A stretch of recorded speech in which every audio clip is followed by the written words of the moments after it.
Hello everyone, வணக்கம். Welcome to my channel. என்னோட video support பண்ணுற எல்லாருக்கும் ரொம்ப நன்றி. கீப் சப்போர்ட்டிங், கீப் வாட்சிங். ஸோ இன்னைக்கான ஷார்ட் ரீடிங் பார்க்கலாம். Death and page of cups. Okay, so ஒரு சில பேர் பார்த்தீங்க அப்படின்னா உங்கள் லைஃப்பில் ஒரு புது ரிலேஷன்ஷிப்பாக இருக்கட்டும், ஒரு புது லவ், புது ஆஃபருங்கிறது வருது. ஸோ அந்த ஒரு விஷயம் பார்த்தீங்க அப்படின்னா உங்களை கம்ப்ளீட்டாக வந்துட்டு ட்ரான்ஸ்ஃபார்ம் பண்ணிடும்.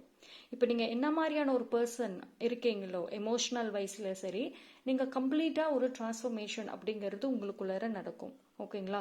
ஸோ இந்த சேஞ்சஸ் நடக்கிறப்போ சம்டைம்ஸ் உங்களுக்கு ரொம்ப ஒரு ஸ்ட்ரெஸ்ஸாகவும் இருக்கலாம், அன்கம்ஃபர்டபுளாகவுமே இருக்கலாம். பட் ஆனால் வந்து இந்த சேஞ்சஸ் கண்டிப்பாக உங்கள் லைஃப்பில் வந்துட்டு நடக்கணும். அலோவ் பண்ணுங்கள். ஓகேங்களா? பிகாஸ் ஒரு நியூ பிகினிங்ஸ் கண்டிப்பாக வருது. எந்த விஷயமா இருந்தாலும், இது பர்சனலாக இருக்கட்டும், ப்ரொஃபஷ்னலாக இருக்கட்டும், புதுசாக ஏதோ ஒரு விஷயம் உங்கள் லைஃப்பில் வர்றப்போ வந்துட்டு அதை நீங்கள் ஸ்டாப் பண்ணாதீங்க.